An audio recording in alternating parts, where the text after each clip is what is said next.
I am Ferdinand Marcos, and I am the President of the Republic of the Philippines. I stand today on behalf of 110 million Filipinos.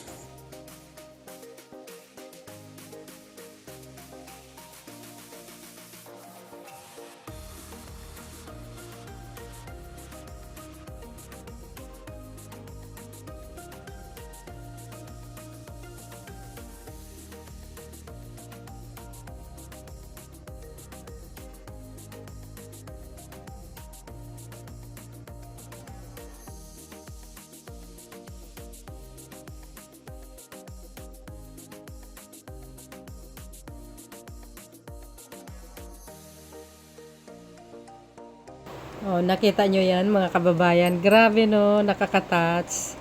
Wow. Congratulations kaya Jerome Jacoba. Late upload ako guys, pero sobrang natuwa ako.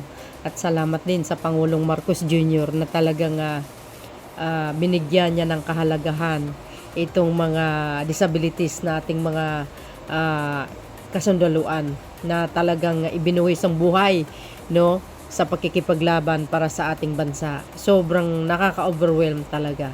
Sobra as in.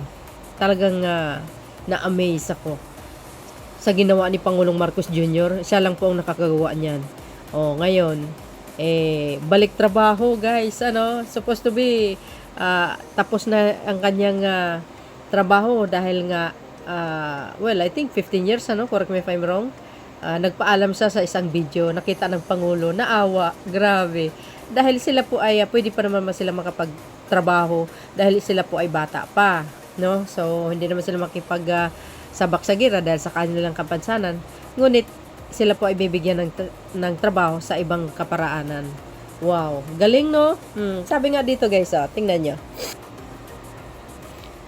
Kasi nung isang araw to, no, nagdirewang ang sambayan ng Pilipino ng may panatag na loob dahil alam naming nariyan kayo na nagbabantay at handang tumugon para sa bayan. Yun.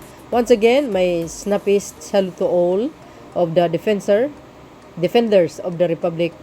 A happy 90th anniversary to the Armed Forces of the Philippines. Yan, umatay ng Pangulo at nagbigay ng parangal sa ating mga kasanduluan. Kasama na po yan si si Major Jerome Jacoba ba yan? Oh yes. Oh diba? Late upload pero sobrang natouch ako dito sa pagbibigay ng Pangulo ng award sa kanya at binigyan po ng trabaho uli. At saludo din naman sa ating mga PNP. Tama naman guys yung sinabi ng Pangulo na sila po ay may pakinabang pa talaga. Oo, totoo po yun. Kasi sila bata pa eh. So, maraming kaparaanan naman, sabi ko nga, na mabigyan sila ng trabaho sa 'di ba, sa newsroom, pwede naman 'yun, 'di ba? Or saan ba? Banda?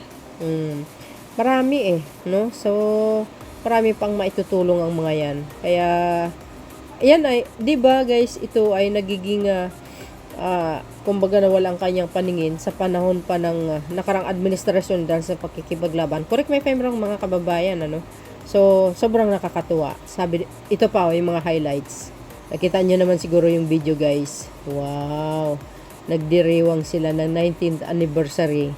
Kaya nagkaroon po ng budol fight. Ayan pati guys, ang Pangulong Marcos Jr. nakikibudol fight. Lahat po yan na nandyan. Oh, see?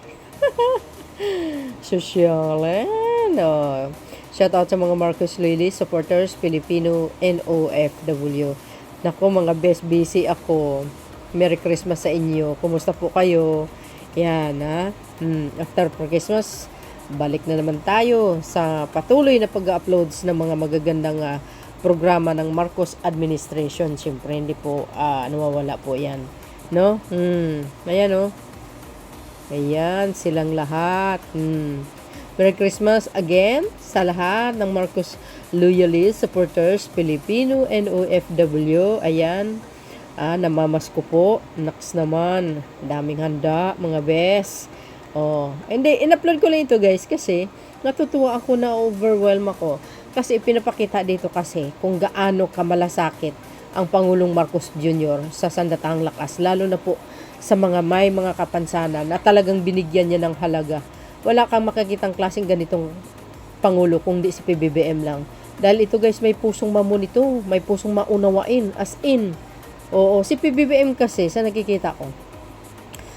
Sa nakikita ko lang sa ibang side naman ni Pangulong Marcos Jr., wala po siyang tinitingnang kulay. Totoo yun. Madidies ka man o ma-yellow. Oo, totoo yun guys. Wala, as in. Wala siyang pake. Actually, yung mga gabinete niya nga, may DDS. Di ba?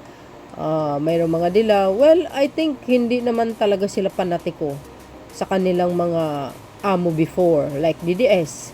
Di ba? Sino ba yun Ito yun Si Galvez, di ba? Galvez ba yan? Secretary Anyo, di ba? Dating Duterte admin yan pero si PBBM, tingnan mo. At sa maraming mga dilaw din na sa gabinete ni Pangulong Marcos Jr. Well, hindi naman forke galing ka sa isang administration panatiko ka. Hindi. Ang mga yan nagtatrabaho yan para sa bayan, hindi sa isang pangulo lang. Pasalamat sila kasi binigyan sila ng trabaho ng pangulo. So, napakaganda.